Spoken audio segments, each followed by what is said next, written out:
జాగ్రత్త జాగ్రత్త. పర్వాలేదు, నేనున్నాను. అయ్యో అయ్యో, సారీ సారీ. అలా కాదు. ఇలాగేనా? ఓకే. మునిగిపోతున్నానేమోనండి. అయ్యో, ముందు కాళ్ళు ఆడించండి, ఇప్పుడు చేతులు కూడా ఆడించండి. రెండు కలిపి ఆడించండి.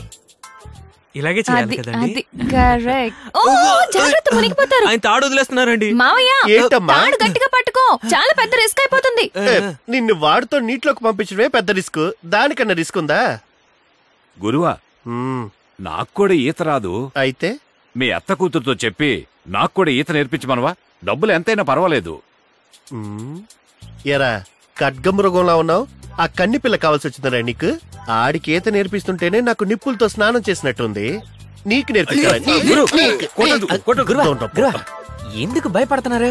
మీ అత్త కూతురు మీద మీకు నమ్మకం లేదా? తన మీద నాకు నమ్మకం ఉందిరా, కానీ తన వయసు మీదే నమ్మకం లేదు. తనదేమో పారేసుకునే వయసు, వీడిదేమో పట్టేసుకునే వయసు. వాళ్ళిద్దరు మనుషులు ఎక్కడ కలిసిపోతాయని భయంగా ఉందరా నాకు. ఏమండి, ఇటు రండి. వచ్చేసినట్టుంది, ఇద్దరం కలిసి చేద్దామా?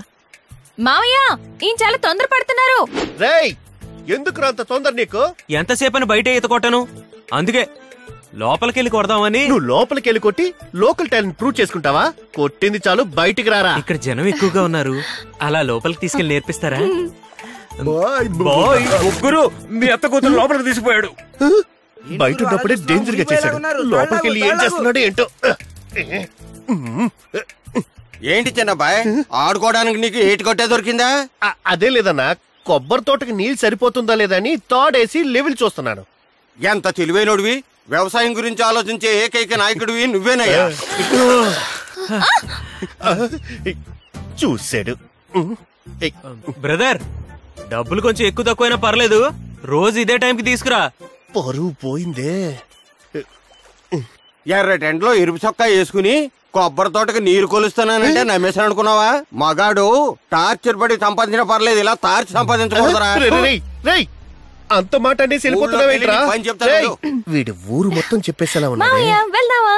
మావయ్య అని 10 మందిలో మాట్లాడుకో. 10 మందిలో మాట్లాడితే పరువు పోతుందా మావయ్య? ఓరి దేవుడా. చూడండి, చెప్పండి. నేను కొత్త స్టూడెంట్ ని కదా, ఒక 10-15 రోజులైనా పర్వాలేదు, కొంచెం జాగ్రత్తగా నేర్పించండి. నువ్వు ఒక్కసారి నేర్చుకుని నా పరువు అంతా తీసి పారేసావు. పోయిన పరువు చాలు, ఇంకా ఆపేద్దాం. బేబే, go to house, go. Okay.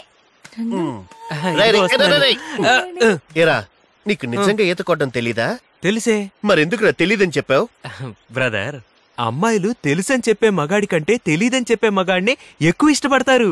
ఆ టెక్నిక్ తోనే మీ అత్త కూతురుని అంజలి వస్త్రా నాగు. ఈ నుంచి నా మేనకోడల్ని ఎలా కాపాడుకోవాలో ఆ పని మీద ఉండాలి.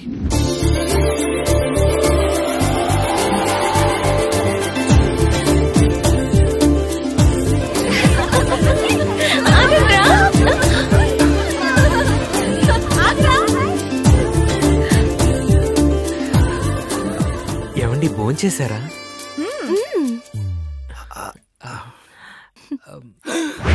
రేయ్, ఎప్పుడైనా ఇంట్లోకి వచ్చినప్పుడు ఇంట్లో వాళ్ళు అడుగుతారా భోంచేసావా అని. నువ్వేంట్రా తన్ను అడుగుతున్నావు? మామయ్య, ఏంటి బయటకు వెళ్లకుండా ఇంట్లో ఏం చేస్తున్నావు?